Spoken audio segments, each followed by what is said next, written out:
Oh, I haven't hit the go live button. There's 3 people waiting. My bad. Oh no. Sorry, guys. We had a whole conversation. Didn't realize that I say we. I didn't realize that I had not hit the go live button. I'm so screwed up right now. I wouldn't hit it either, so don't worry about that. So I apologize about that. If there's if there's anybody still waiting around. So yeah, we were just about to prepare Audacity. So I got Audacity pulled up. So I guess we do the 3, 2, 1 record, and then we wait 10 seconds because we're pros. We don't need no 20 seconds. What is this, amateur hour? So so 3, 2, 1 record.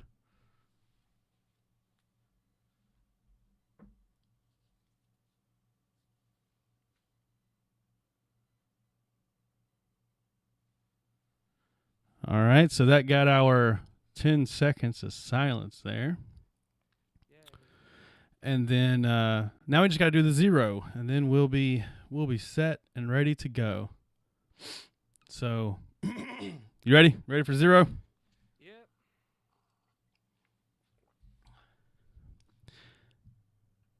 3, 2, 1, 0. All right, we are aligned. We are cosmically aligned. What? I don't know. I was trying to think of something. That was the first thing that came to my mind.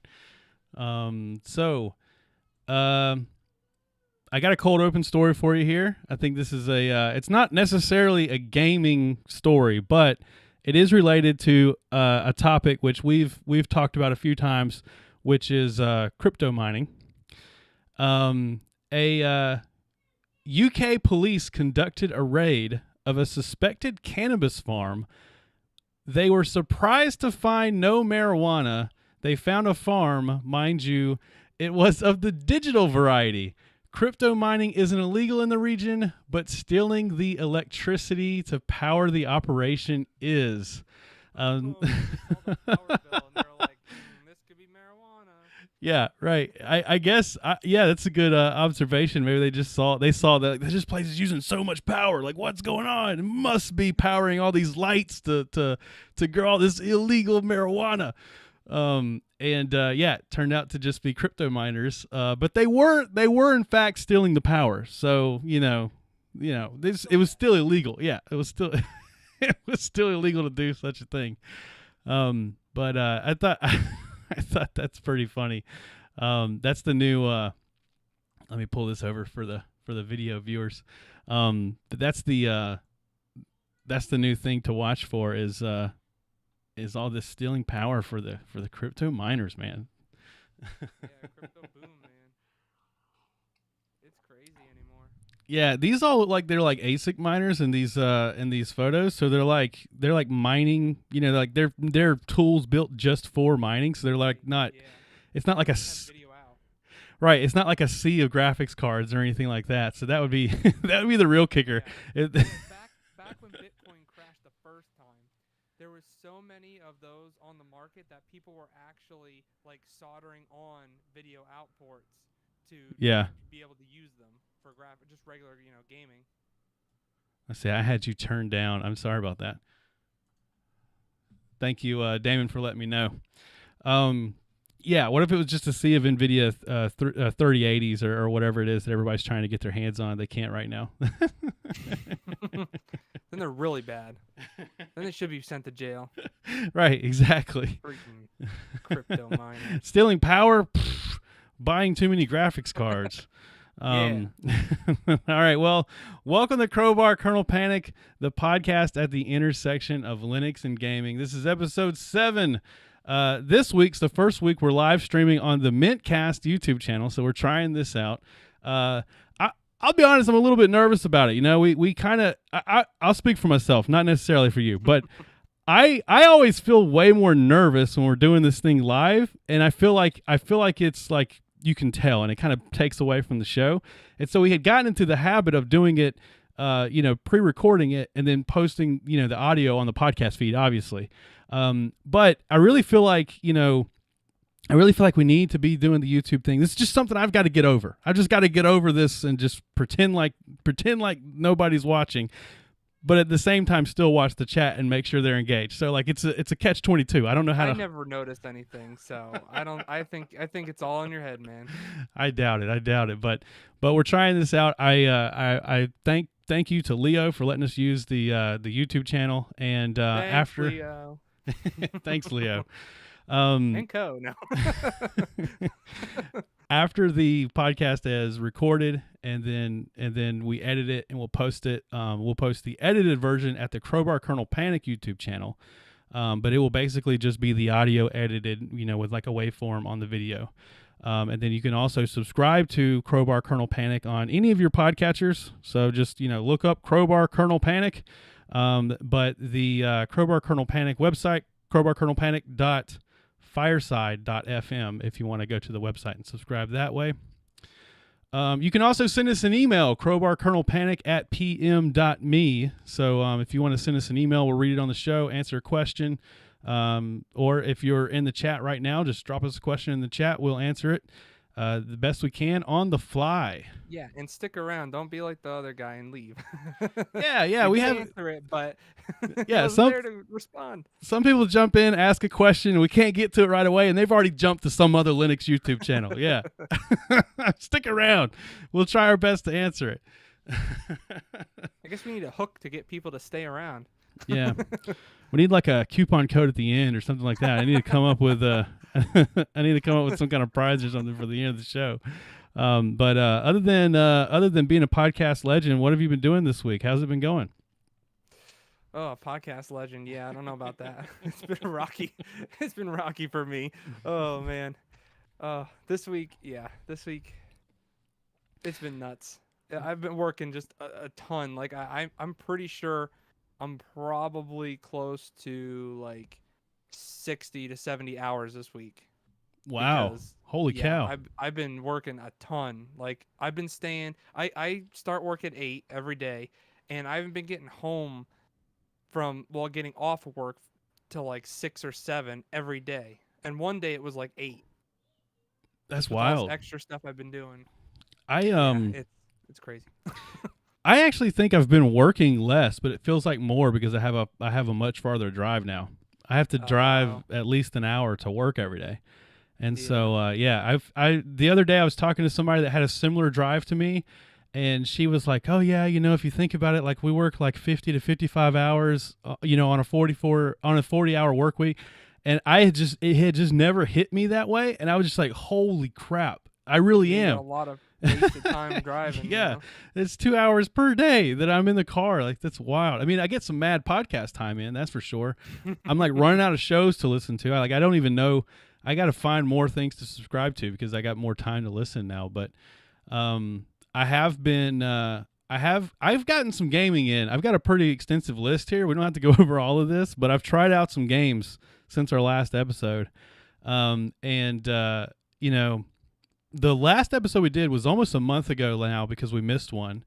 And at that time, Resident Evil Village had just released. So we recorded our last episode, and then Resident Evil Village released like the next day. Right. Or it may have been like the day before. It was right around that same weekend. Yeah, it was right around.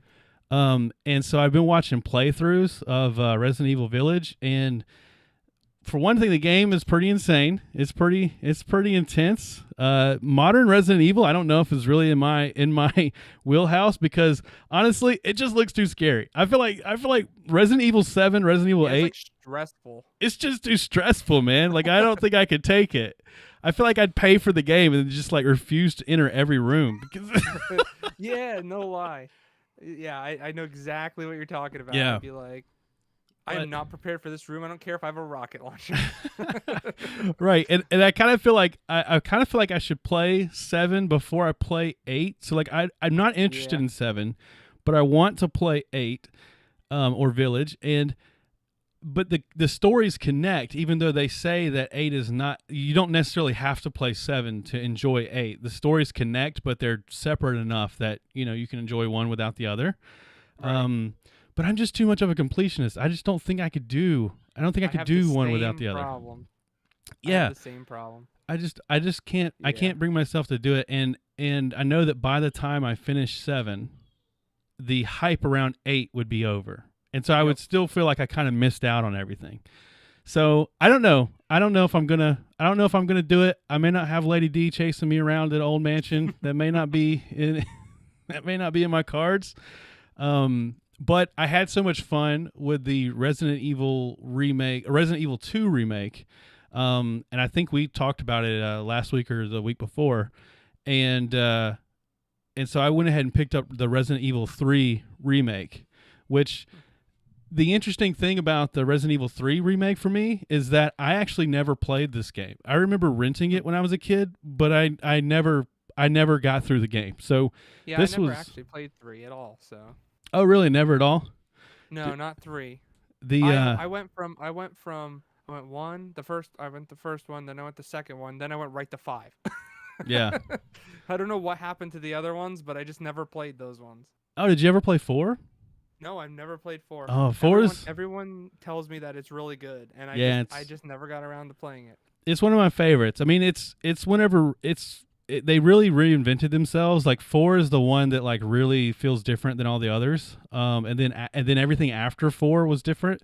But it's also really good. Like in a lot of ways, it's probably my favorite Resident Evil, but it's hard to say that because it's so different from the original, and the original was like its own thing, So like the kind of slow pace, I'm wandering around a mansion solving mysteries thing. Like 4 is nothing like that, but it's still a very good game in its own right. The first game had a lot to do with the hardware at the time not being able to handle what they. I think they probably would have more started with something like 2 or 3, 2 or 4, if they would have had the hardware to be able to do it. Yeah. Yeah, you're absolutely right, and that's the interesting thing about the original Resident Evil is because of the limitation of hardware. They had everything look 3D, but it was actually flat, and the characters just walking around in a 3D environment on top of like a flat image. Right. And so they kind of cheated their way into this like 3D graphics world before the PlayStation was actually capable of doing that. Yeah, there was a lot of that kind of stuff going on during the PlayStation era. Yeah.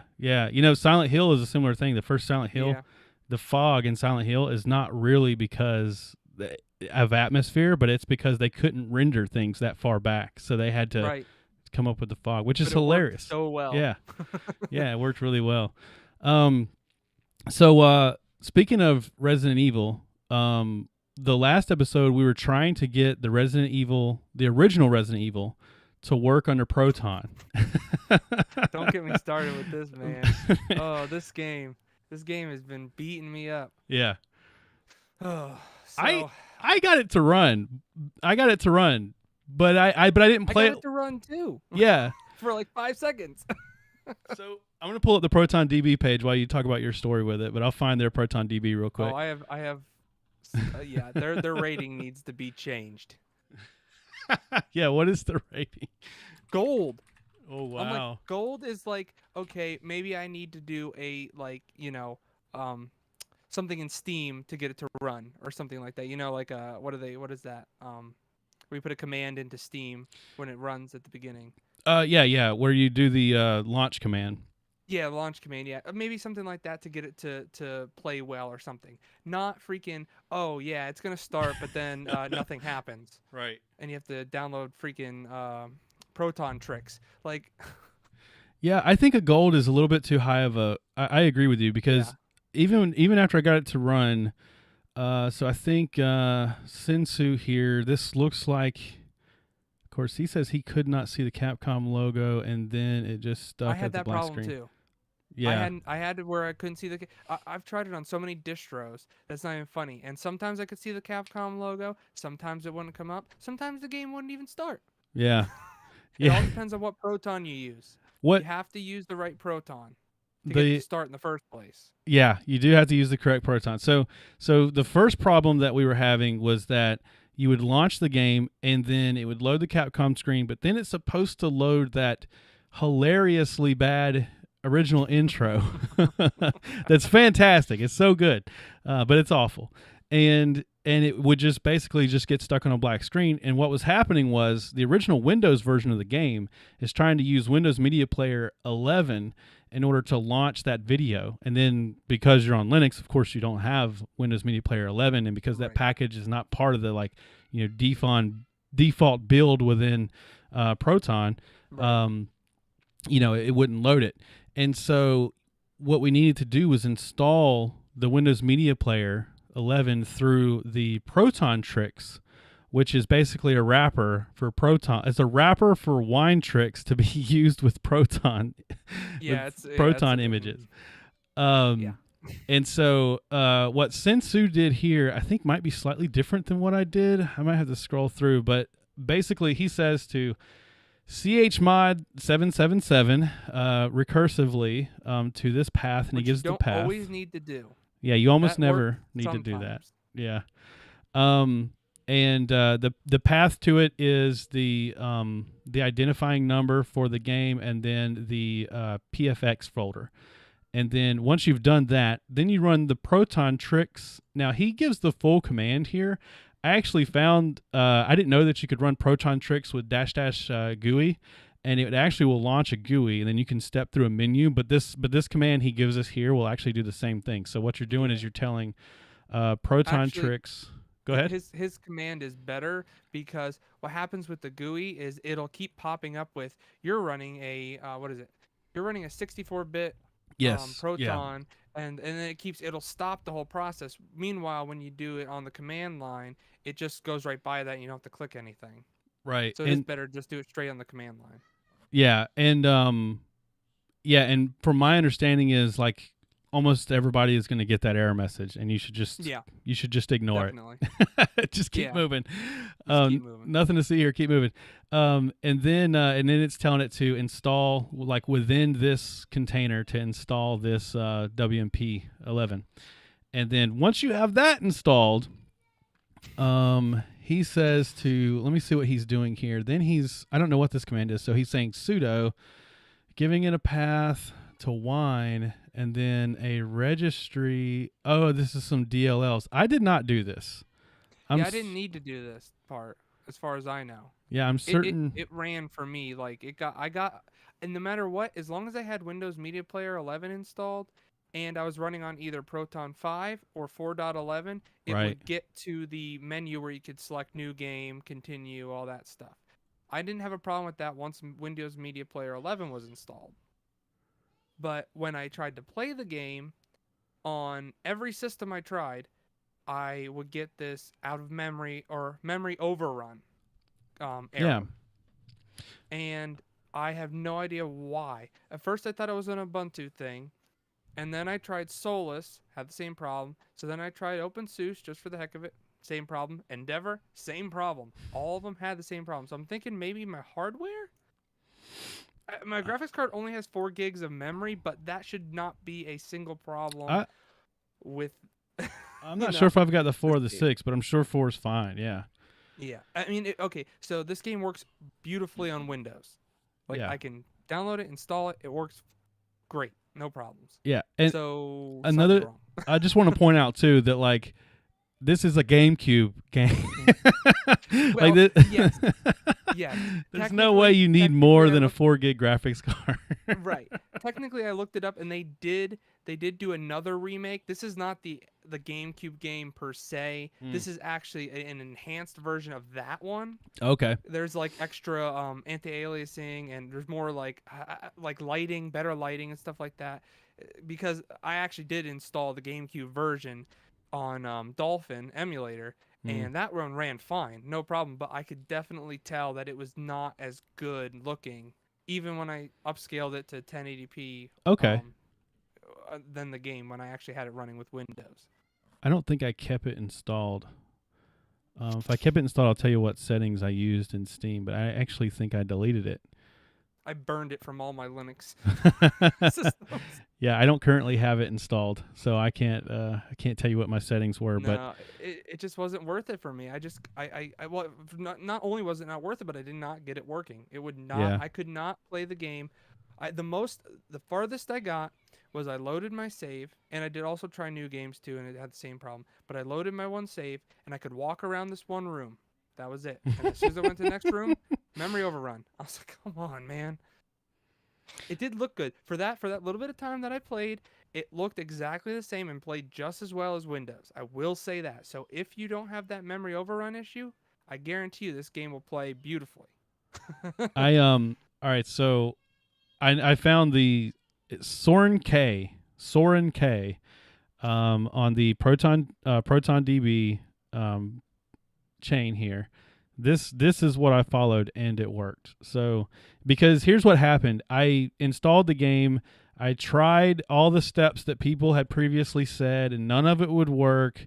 Even if I switched my Proton, it never would work.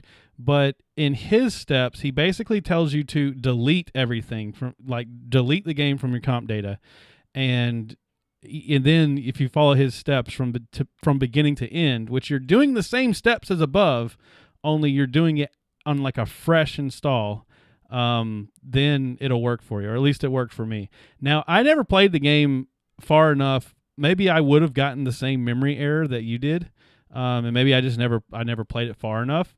I went into the room where Chris, is it Chris that's with you at first? Yeah. He's like studying the blood on the floor, and he's like, I'm going to study this for a while. It's the Barry. Oh, yeah. Barry, Yeah, I think so. I'm pretty sure. Guy with the red shirt. He's like, I'm gonna study this for a while, and then you go into the other room and you get the zombie. Yeah. Oh man. And then whatever the funny thing is, I don't think they even upgraded those videos at all. Like that looked the same. As bad. Yeah. Yeah. Yeah. That video looked the same. The opening video though, where it used to be the actual people, the actual actors and actresses, or actors and actress, because I think there's only one actress. They replaced that with like a CGI version, which is way worse because it's still campy and cheesy. So they should have just went with the camp. They should have just been like, you know what, we're gonna stick with it. This is all or nothing. I was disappointed that we didn't get the real people version of the intro. But yeah, I did that whole scene. You walk back out, you talk to Barry again, and then Barry takes you into the room, and that's when they can't find Wesker, and then you run around, and I think I went to the next room where you have to move that statue or something. But that's it. That's as far as I did. And so I played like a little bit of the game, but just enough to see that the game worked, and I never got the memory error that you mentioned. So I don't know. Maybe I should have played further. I would have got the same error. It's I don't know. Probably my hardware. It has to be because it's happened on every distro that I've tried. Yeah. So yeah. That is unusual. In my hardware. I mean, I have 16 gigs of system memory. I have 4 gigs of video memory. I even tried. They said to use a couple of different, start commands like Proton, use what is it? Win 3D 11, whatever. Mm-hmm. I tried that. That didn't help. I think that did make the game run a little better for the little bit of time that I could play, but it didn't make the memory error go away. So, yeah. But I can report that Resident Evil 3 Remake was it wasn't flawless. It had the video clip at the intro and the outro didn't play, which is funny because they kept the video clip in the intro of RE3 is actually another like live action intro. They do like a fake like newsreel thing, which is way too real right now because it's all about like the pandemic and the spreading of the virus and all this stuff. But but no one played that game this year or last year. But it didn't play. It just gives you like this like it's funny because it kind of matches the theming of the game because it gives you this kind of like whenever you see like news stations are like out of order and you get all those different colors on the screen. Right, yeah. Like that's basically what it does for a second, but then it jumps right into the game. So you don't get the cool newsreel thing, but most of the introductory of the game is all like 3D rendered within the gameplay itself, and so you're not really missing anything. I would say that if you've never seen the opening of RE3, you probably wouldn't even notice that anything had happened, because it kind of thematically fits. It just kind of like it starts to show this like news broadcast, and then it shows all those colors block screens, and then it jumps right into the game. And the game itself plays fine. I didn't have to make any adjustments. I don't believe I did any launch changes or anything like that. It's literally just I installed the game via Steam Proton and played it. Nothing changed. I remember the funny thing about RE3 is that it starts you immediately into the action. And this is why I never finished the game as a kid, because it was just too hard for me. Because the way the game starts is you're Jill Valentine again. So you're back to Jill, and you're and you're like looking around her apartment. She's got different scraps of paper. She's got letters. There's stuff all over her wall, and you read all these things, and it kind of gives you some filling in the gaps between the first game and this one. And the events of this game are happening somewhat before, but then also it's at one point simultaneously with the events of Resident Evil 2, and then like the nemesis just blows through the wall of your apartment and starts chasing you like immediately, like wow, yeah, and and he can like insta kill you. If he hits you like twice, you're dead. If you get stuck in a corner or something and he hits you, you're dead. And he basically chases you out onto the street, and then the main chapter of the game is kind of the streets of Raccoon City. And so, it's not like the RE2 remake where the Nemesis, or he's not Nemesis, the G-Man or whatever he's called, right. He shows up midway through and then follows you anytime you're in the police station. Nemesis starts at the beginning, and he basically follows you for the whole game. Oh man! You think you got rid of him, and then he shows back up. Like it's just like. And I remember as a kid, it was like too much for me. Too stressful. I couldn't handle it. Even on easy mode, I couldn't handle it. Yeah, I was not particularly good at video games when I was a kid. I just played to have fun for the most part. To be honest, I probably have finished totally less than like 20 games in my life, and I've played like hundreds. So with these, and when I say complete, I don't mean complete like collect everything. I mean just beat the main quest and maybe some of the extra stuff. Whenever it comes to these these remakes, I'm really enjoying the because Capcom made a special engine just for these RE remakes, and I'm really enjoying the more classic style, like the RE2 remake, RE3. I don't know if they're going to do 0 or any of the others, but I'm really enjoying that, where it's like the old puzzle style game, but yet it has the new over the shoulder Resident Evil 4 style, graphics and camera shots. Oh, and stuff. Yeah. I remember them talking about that. Yeah. See, since I never played, I didn't really know. Yeah. Well, I mean, I played the original too, but I never played the remake yet. Yeah. Well, you know how in the original you do that whole weird where you like turn on a, you kind of. Right. Yeah, you pivot. Yeah. Yeah, with a fixed camera. So that's RE4 is the first time they kind of got away from that. For in the old games when they first right, yeah, in the old games. Gotcha. But yeah, I really dig it. I wish that somebody would pick up Dino Crisis and make a Dino Crisis. Yeah, that would be awesome if somebody remade that. I would definitely be down. Dino Crisis was so good. Like oh man, that game. I haven't played that game forever. I'm talking probably since it was released. I watched like a speed run of it the other day, and I will tell you, it does not live up to my childhood memory. It's definitely way cheesier than I remembered it being. It's pretty cheesy, but it's still pretty fun when you play it. Yeah, the graphics are it's bad. Let's do. Why don't we jump?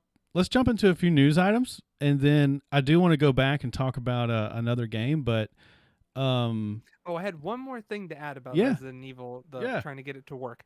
I actually went into the game's files and actually went to the videos that they were playing. And I actually tried to even convert the videos to like something yeah, that I know Linux would play, but somewhere in the programming it has it look for Windows Media Player file. So yeah, that didn't work either. Just in case anyone ever tried that, it doesn't work.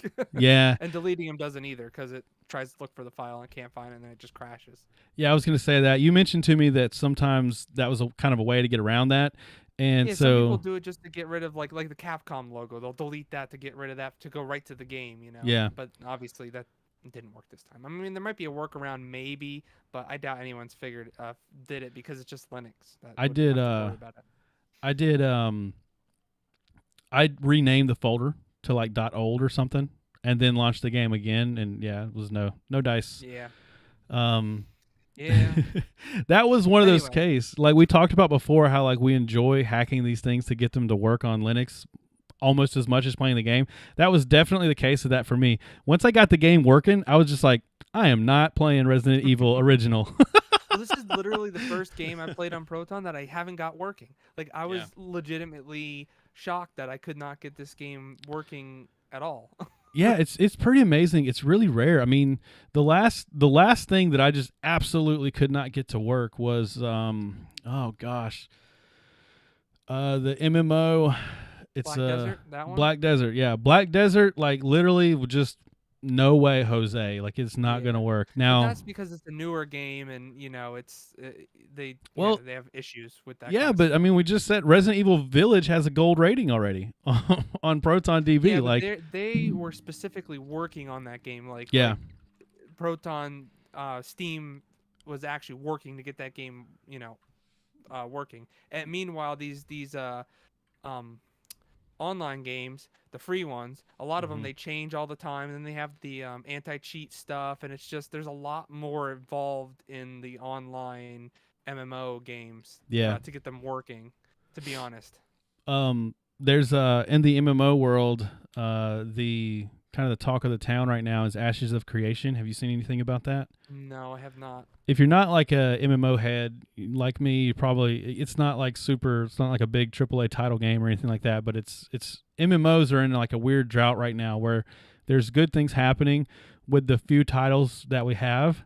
Final Fantasy 14 is better than ever. Elder Scrolls Online is like Elder Scrolls Online is like my number one MMO right now. But there's Yeah, not anything like new coming out hardly. right. There was this game that started as a Kickstarter. That was the question I was going to ask you. Remember, I told you I had a question for Oh, the you open. That's remembered what it. it was. Maybe we'll do it at the end if we have time. Okay. So Ashes of Creation was a Kickstarter MMO, and it got funded, but the guy behind the game already had funding like before. Like they were saying they were doing Kickstarter basically to promote the game, Right. and they've been working on it all this time. There's a range of people all the way from, oh, this game is the next best thing since sliced bread for the MMO community. It's going to be huge, all the way to like people that are like, this is a complete scam and it's never going to come out. I mean, there's just like a huge range of opinions on this game. And the truth's in the middle somewhere. I don't believe it's going to be the best thing ever, but I think it's a real game. I think it's going to come out and it's probably going to be decent. Well, the NDA, they just lifted the verbal NDA, I think is what they call it, Mhm. which means that people that are in the alpha can talk about the game, but they still don't want them showing footage that they've gathered from the Right. game. Although the Right. companies put out a lot of footage of the game. But then that's questionable, are they only showing, the best parts, yada, yada, yada. Right. Right. Um, Yeah. but it looks like on the surface, it looks like it's going to be a pretty decent MMO. But it's coming from, a small-ish. They're pretty. I think they got like something like 40 people. Like it's not like a huge. It's not like a huge company. Probably less than 100. I don't know exactly. But they're also not even. They're probably not even thinking about Linux gamers. Like we're probably not even in their mind, right? Right. Yeah. Um, but That's for the most part.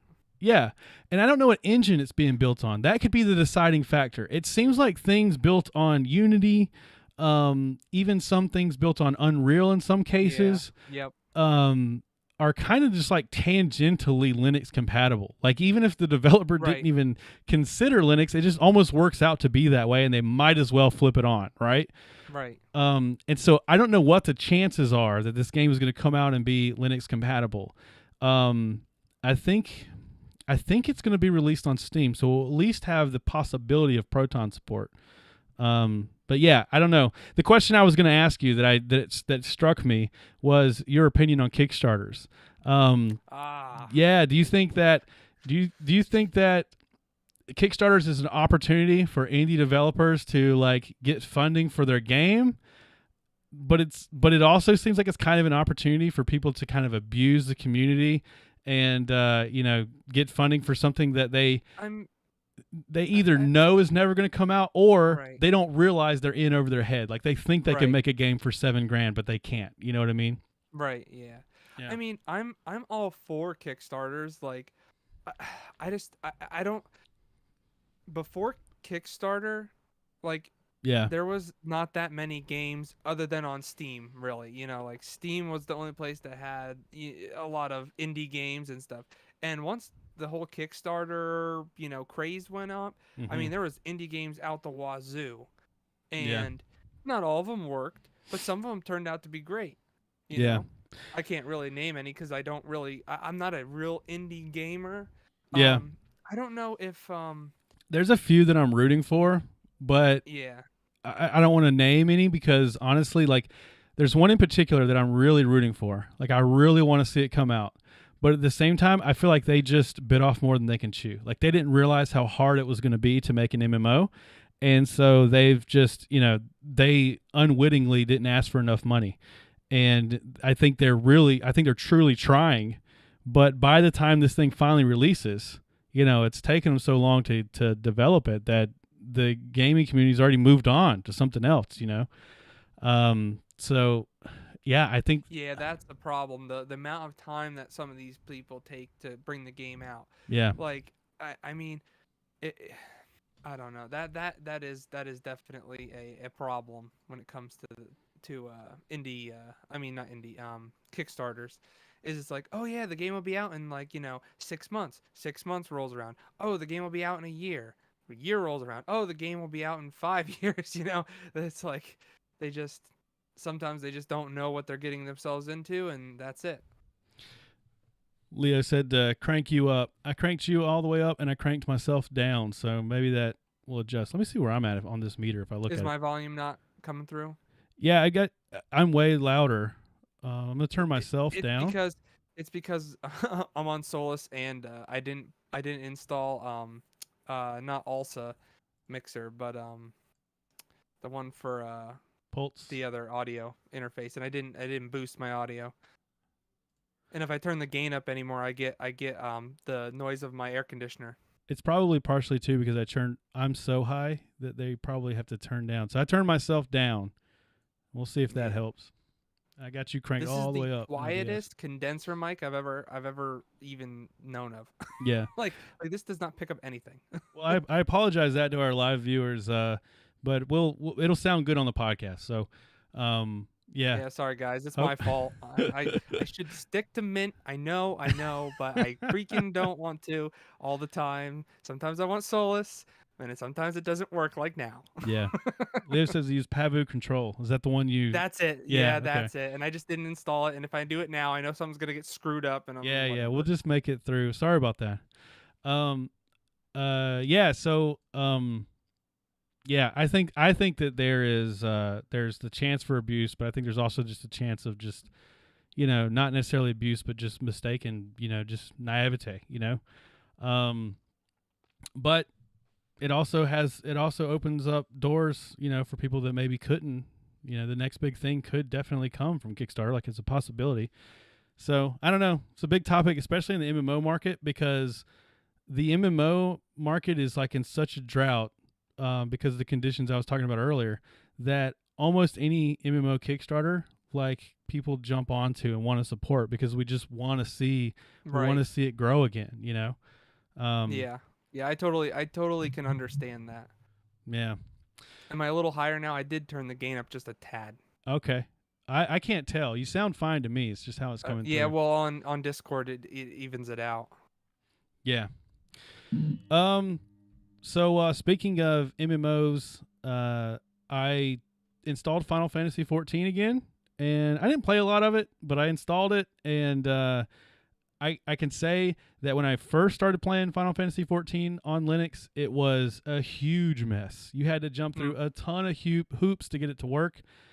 Nowadays, all you have to do is install it via Proton. That's not enough, but you install it via Proton, and then let's see. I've got the Proton DB pulled up. I'll show you guys the suggestions there. There's a file that you need to edit where you basically have to tell it to use a different browser. Okay, here it is. So you install the game via Proton, and then there's a file called ffxiv_boot.config. In this file, you're changing the browser type from 0 to 1, and then this will allow you to open the game launcher. Because whenever the game launcher opens up, obviously it's just a browser, within a window. And so once you fix that setting, it's able to launch on Linux.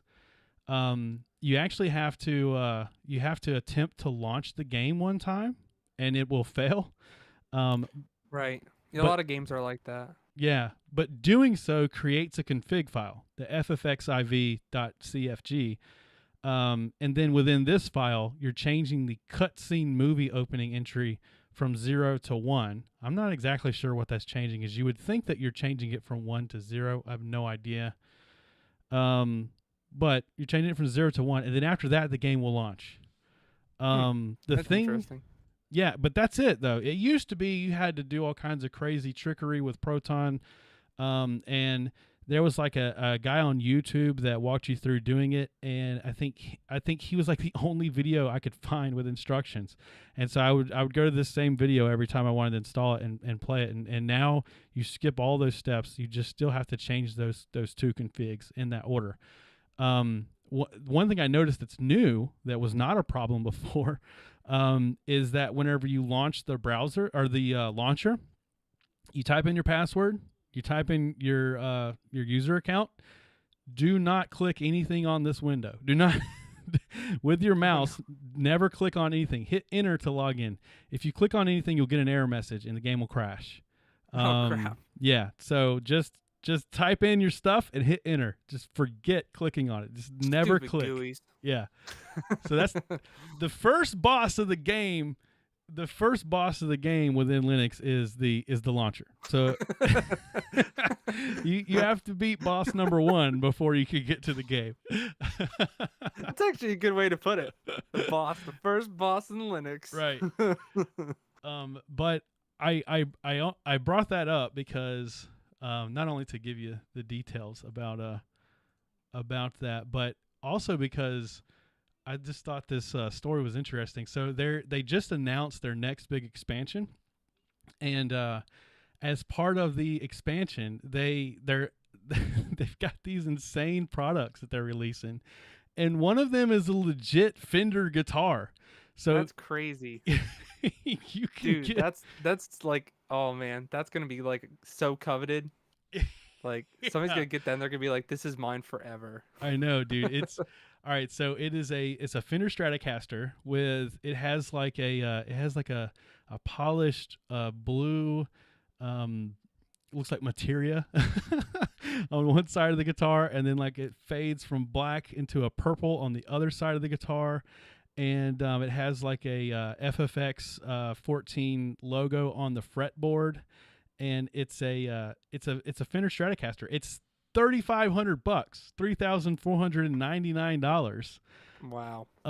But Stratocasters are not cheap. I think to be honest, for that kind of a guitar, that sounds not that bad for a custom, straight up Final Fantasy one. Apparently these have to be custom made. So like they don't have a warehouse full of hundreds of these things. Whenever you buy one, they custom make this, and they have to custom polish these these inlays here.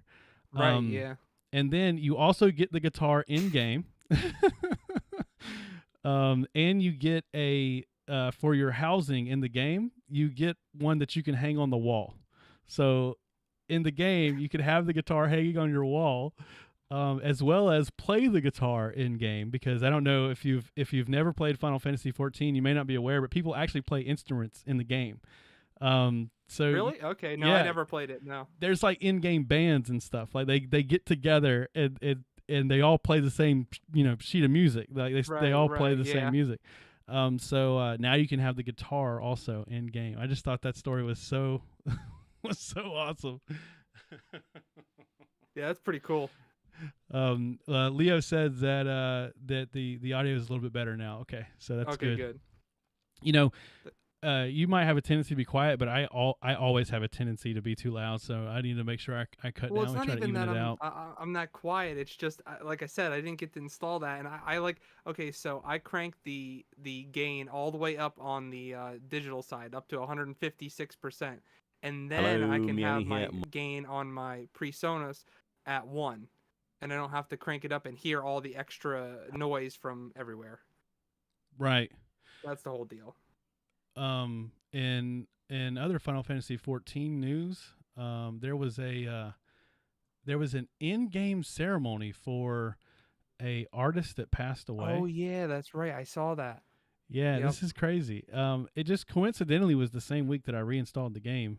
I saw this. Did you but go? Did you actually get to? No, to no, be I didn't there? go. I didn't see Oh, it. that I would have didn't been see awesome.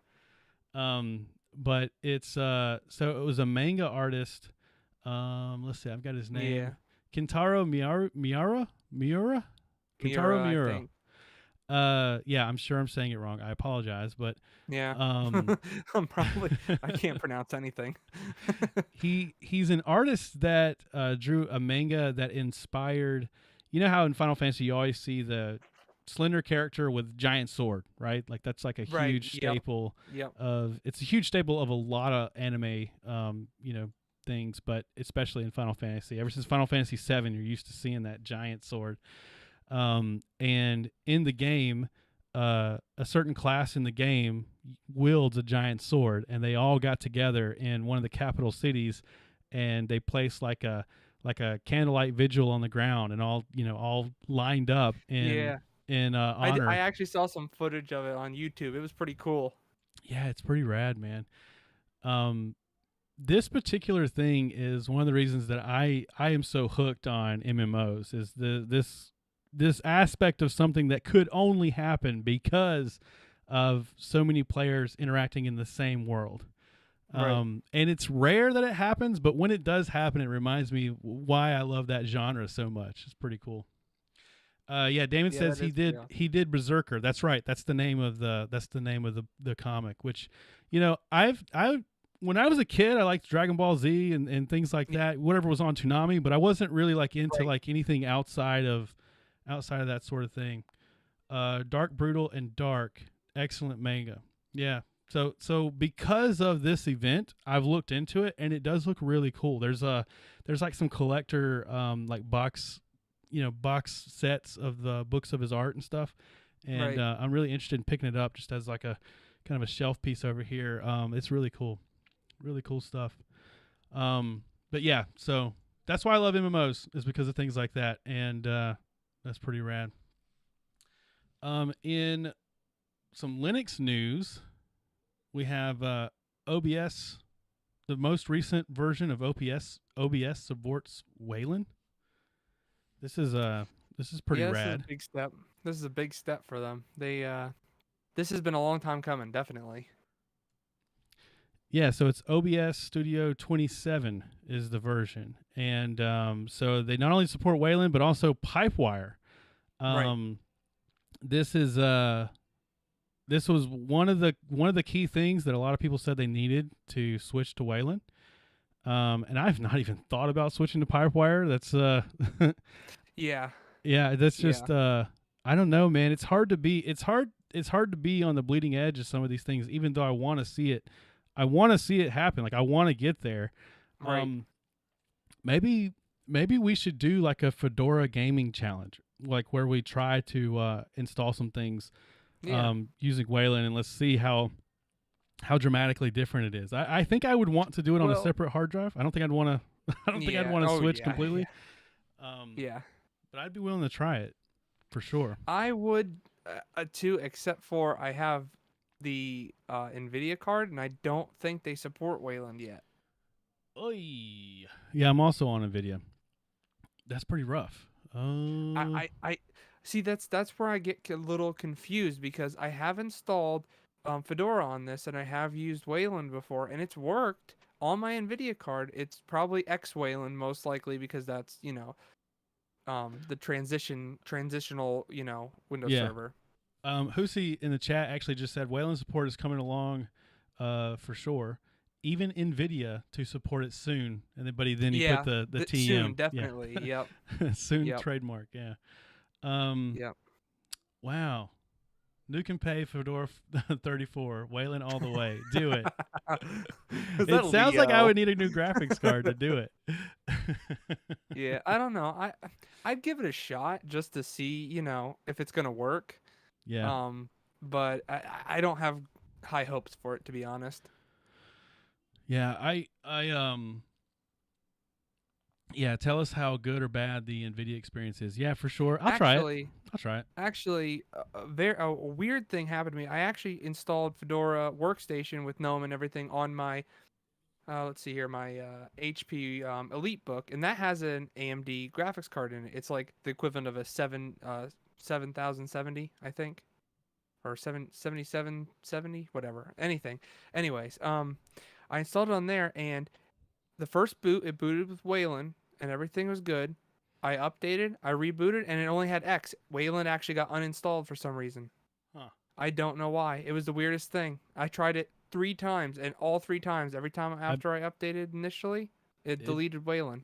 I have no idea, but I bet it had something to do with Nvidia. I bet it had something to do with. No, it was. Oh, but you said you were doing it on that. Okay, yeah, sorry. That's the weird thing. Yeah, like when I actually tried it on my desktop with my Nvidia card, it didn't do that. It actually worked. Like I said, it's probably using X Wayland, but it worked. And I mean, I didn't try games with it, but the desktop came up and everything. So I don't know. Brad says that if we do this study, which I think we should. I think we should try it. Call it a study. I like that. Yeah, it makes it sound more like a scientist. That we should wear fedoras whenever we do that episode. Oh, I'll be down for that. Yeah, I think I have one because I don't think I have one, but I've contemplated buying a fedora. I have. My wife was like, "You look good in that." I'm like, ah. I have two. I have 2 of them because I went to a. It was a birthday party for my my sister-in-law, and they did like a Roaring Twenties like speakeasy themed birthday party, and so that's cool. Yeah, so I got a fedora. At the time, I worked at Geek Squad, so I basically just wore my Geek Squad uniform with a fedora, and Are you trying to say Geek Squad's old-fashioned? Well, they got the whole G-Man look, with the black, white shirt and all that stuff. And so someone else there was wearing the same fedora as me, and both of us got it for the party, so neither one of us were really all that attached to it. And when we left, my wife picked his up thinking it was mine. No. And so we got to the car, we had 2 of them. So I've got my brother-in-law's fedora and mine. So yeah, we'll do it. We'll have to do it. I have to mail you the extra fedora. Yeah, right.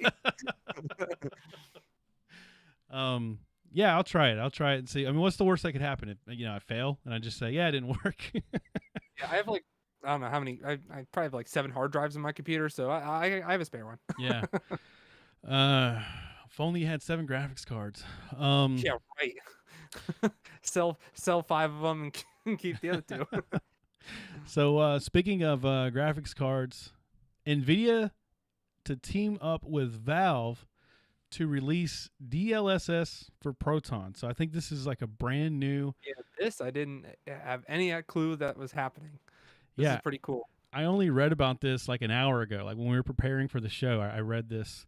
But Linux gamers using Valve's Proton compatibility tool to run Windows games will be getting a performance upgrade in the future. NVIDIA has announced that it's working with Valve to bring FPS boosts using the DLSS technology featured on its RTX cards.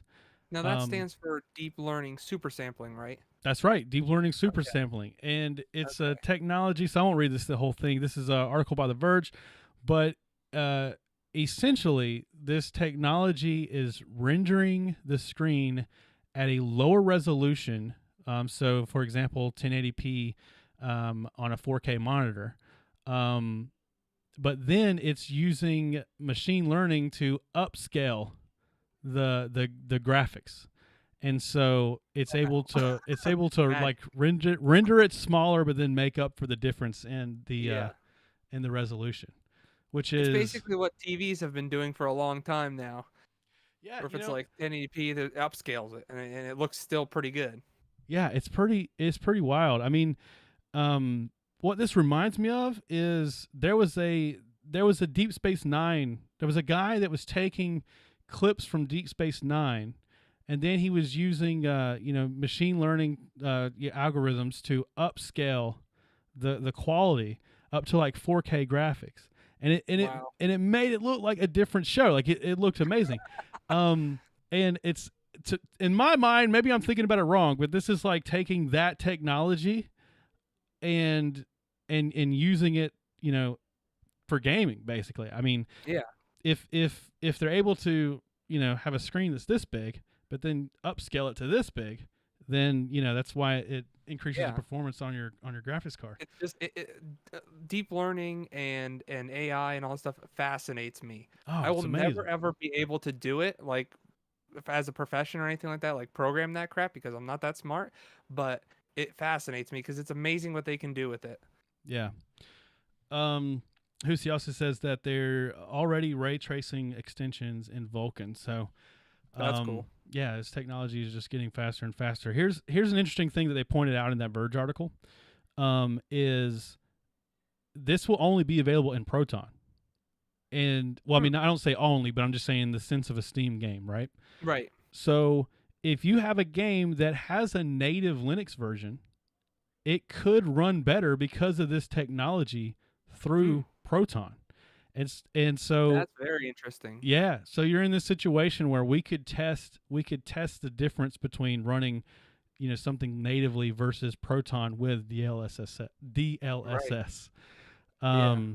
Yeah. Now, does this work? Okay, so like, can they use DLSS on older games to upscale them, or is this only for new games that support it? That's one thing I don't understand about it. I'm sorry, I was reading in the chat. What was that? That's right. I said, can they use this for like for older games to upscale them, or is it only for new games that support it? Right now they're only looking at a short list of like 30 to 50 games that are supported through Proton by NVIDIA. Okay. But I'm wondering, but they didn't mention it in the article, but I'm just wondering if you used it on, because you know how Proton technically has a list of games that are supported via Proton, but Right. then you check Yep. the box to say you want to use it on everything, and it's at your own risk kind of deal. I wonder if Right. this technology could be incorporated that way. I'm not sure yet. Okay. Yeah, Who no, I was see? just wondering because that would be cool if they could get older games to upscale and have well, not even Yeah, upscale, just have better performance. I think if what I was just talking about is possible, then we might see that, but I don't know that it is. So Husi says that it's actually more advanced than TV upscale. It Oh yeah, uses yeah. thousands of hours of gameplay to generate a binary that contains the difference between, say, 1080p and 4K. Then Oh wow, the GPU applies it to the scene. That is so wow. crazy. I knew it was definitely more than what TVs do because Yeah, yeah, it's not as yeah. necessary. But I didn't realize it was all that. Wow, that's crazy. That's so That's wild. amazing. Yeah, that's so wild. So with this Definitely not that technology, we might could get our own version of a remastered Dino Crisis if we just play fun. Dino Oh yeah. Crisis on DS. Oh no, okay. DLSS. I don't think you can. Okay, that's putting lipstick on a pig. Wow, that's pretty amazing. It's crazy. Um, that's so wild. Um, so I I have a want couple things to say about this next article. to. Okay.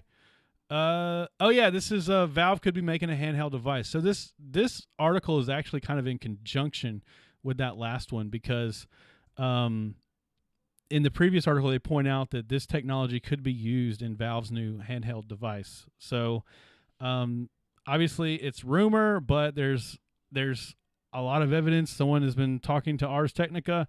There's also like a cryptic message from Gabe Newell, but there's some evidence that Valve actually is. somebody from ProtonDB was the one who first discovered this because they were looking deep into the code of or Oh, right. GitHub of Steam or not Steam. Yeah, no, Valve, and then they found this reference to the what is it called? The Steam Pal is what it's called. Yeah, it's either there's two optional names. Steam Pal was one of them, and then the other suggested name, it's called like Neptune or something. Yeah. Oh yeah. I'm pretty sure you're right. Yeah. Oh, the Something wrong like article that. now. I've got so many windows open now. I gotta close some of these windows. I don't know what's what. I don't know where I am anymore. Yeah, either Steam Pal or Neptune. Right.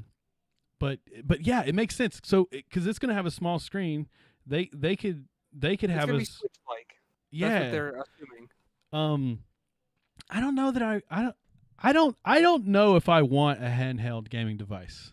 I was never sold on the Switch. We almost got one for my son, but we just kind of felt like it was too much money to spend right now. He's not really old enough yet. Right. And to be honest with you, if there was like a bunch of games on there that I was interested in, I'd have been like, "Yeah, babe, let's get one for the kid." You know, I would have played it anyway.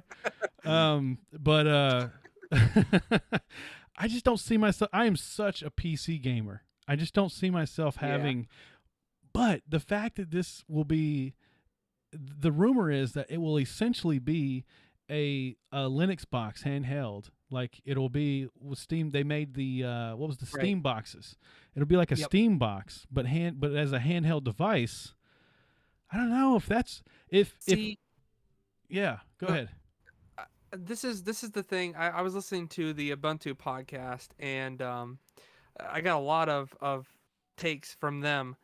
And the one take that the guy said is it's called the Steam Pal. Yeah. So maybe it's going to be able to play some Steam games, but then you link it via either GeForce Now because they're partnering with Nvidia on the DLS thing. So maybe they're also going to partner with them here to play more powerful games, or you can stream it from your regular gaming PC with the Steam streaming Yeah. to Yeah. do Yeah. the more powerful stuff, you know? Or I feel like because of the PAL naming, I feel like it's not going to be its own dedicated like game anything on this thing. I bet that you'll have both options. I bet. There's no Maybe there will be way. two. Yeah, I mean, there's no way that you're going to have a handheld device that's going to be able to play. You know, I doubt I'll have a handheld device that'll be able to play Final Fantasy 14, for example. I mean, I could be Right. wrong, but I doubt it unless it's using some sort of No, I streaming agree with you. platform. Definitely, yeah. But there's lots of platformers and things like that on Steam that probably would work, and so Right. maybe you'll have like an option of both, which I think is somewhat what the Steam box was. I think you probably could do either because it But just I'm ran Steam also OS. yeah. Well, I'm also wondering if they're gonna do x86 or if they're gonna do ARM.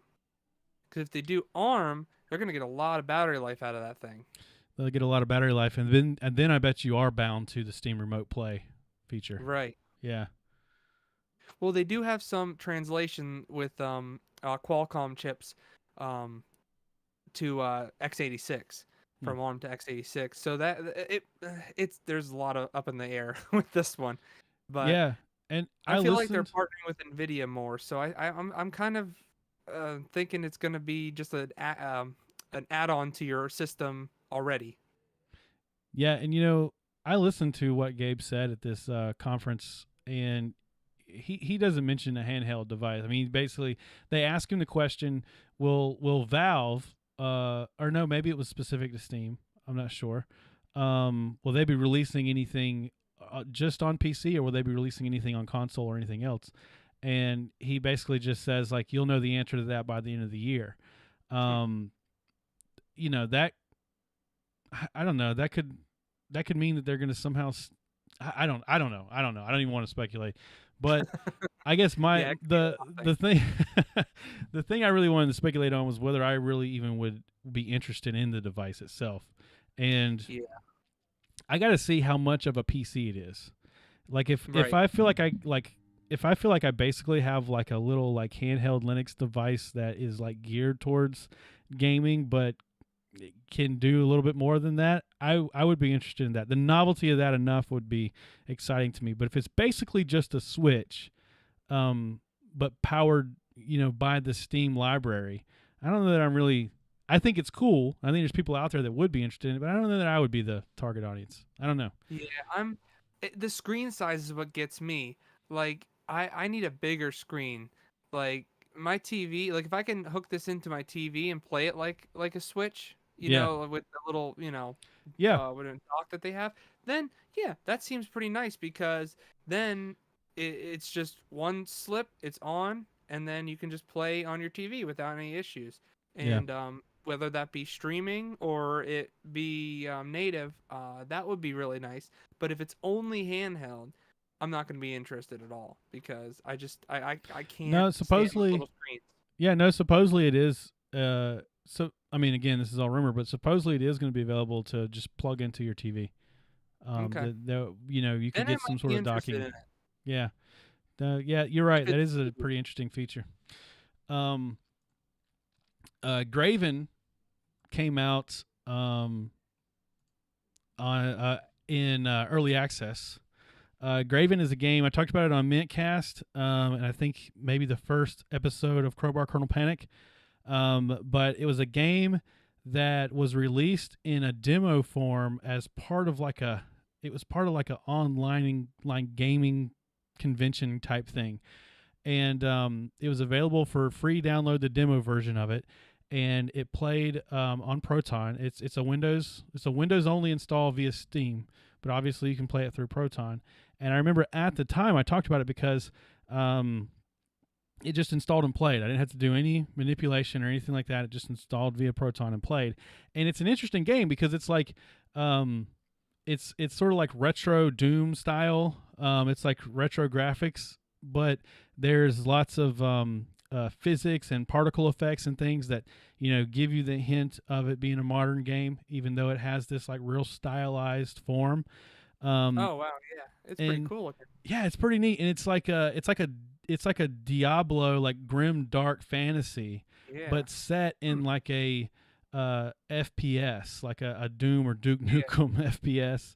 yeah. Um, and the interesting thing about the game, Kind of looks like stylistically, Morrowind to me. yeah. It's With better like graphics than Morrowind, actually yeah, quite a bit better graphics, but it looks a lot yeah. like that. Even with the old school stylized, it's still it's still Yeah, better it's than it's Morrowind. it's better. But it's that same type of thing. Yeah. I've played the game now that it's out on early access. I went ahead and purchased it because it's really interested in it has like a real nostalgia kick to me because it reminds me of when I was a young kid, like my son's age, only a little bit older, and my dad played games. Like this looks like the type of games that he would play. And sometimes I'd get on his computer and play games that I probably had no business playing. And they look like this. Like this what this reminds me of. And so I couldn't wait to pick it up. It's really cool. And it is a good game. But the Yeah, the specs interesting you don't need too high specs for it, so that's nice. It's Yeah, always yeah, nice to I see that. imagine I imagine you don't really. Um whenever you So the interesting thing though is that the actual release of the game. So like I said, the demo played without any modification. But the actual released version of the game, when I tried to launch it, I expected it to work just like the demo, and it failed. It wouldn't let me launch it Hmm, on Linux under Proton. Um, that's weird. yeah, and whenever you launch it, it asks you, do you want to use Vulkan or do you want to use I forget the name of the other. I almost want to launch the game and see what it says. Um, but it's like D3DL, D3D11 or something like that. Right. And Oh, okay. Yeah, yeah. yeah, Direct 3D11 maybe. I don't know. I'm just Yeah, guessing. probably that's probably what it was. And so if you choose the second option, if you choose Vulkan, it will fail. And then, or in Hmm. my case, it did. Maybe in some people's case. I should look it up on ProtonDB. But so I launched the game using the other option, and it launched fine. But I felt like I was not getting the same quality that I was on Vulkan, and so I closed the game and then relaunched it on Vulkan, and guess what? It worked this time.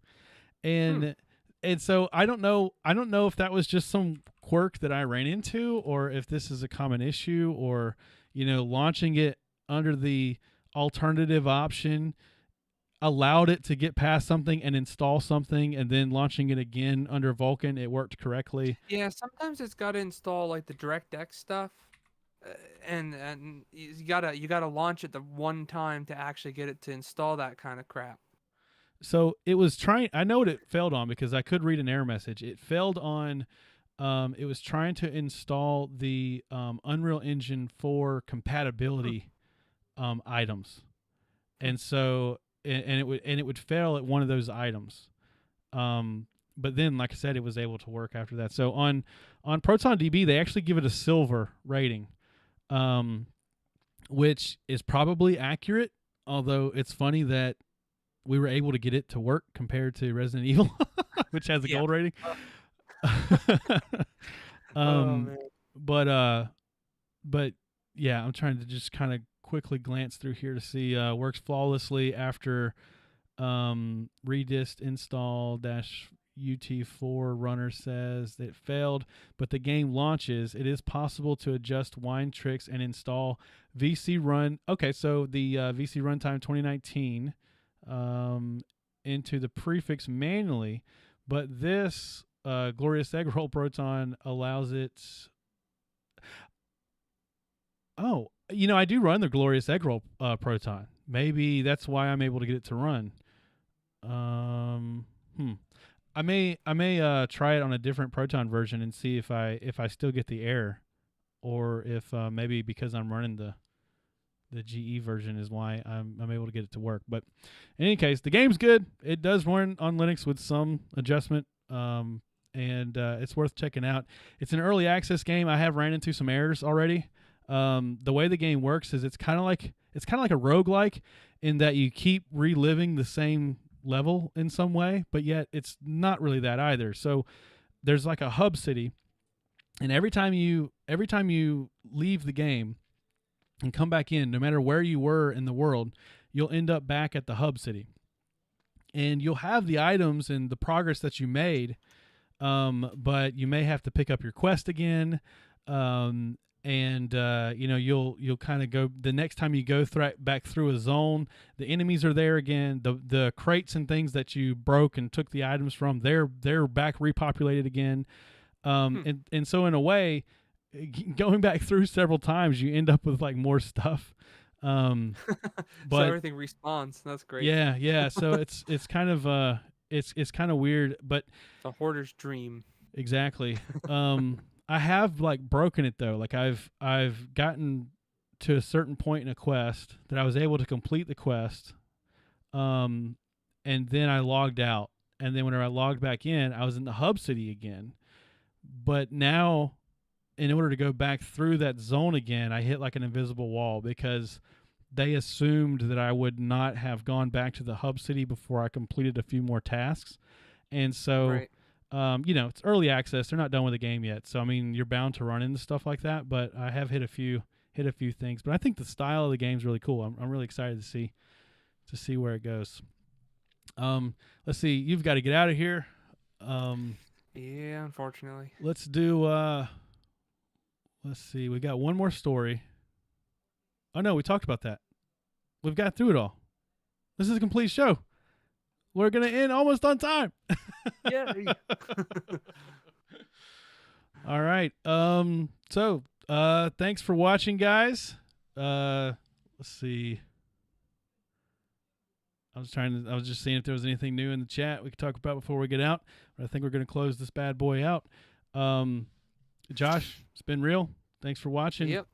People, subscribe to the podcast on your podcatchers of choice. Crowbar, Kernel, Panic. There cannot be another podcast anywhere in the world with the same name, because it makes absolutely no sense. But that's why we love it. But it does make sense when you think about it. Especially since we talk about Valve so much. That's Linux gaming news involves Valve an awful lot. And so the Crowbar thing really worked out. But we'll see you next week. Thanks. Peace. See ya.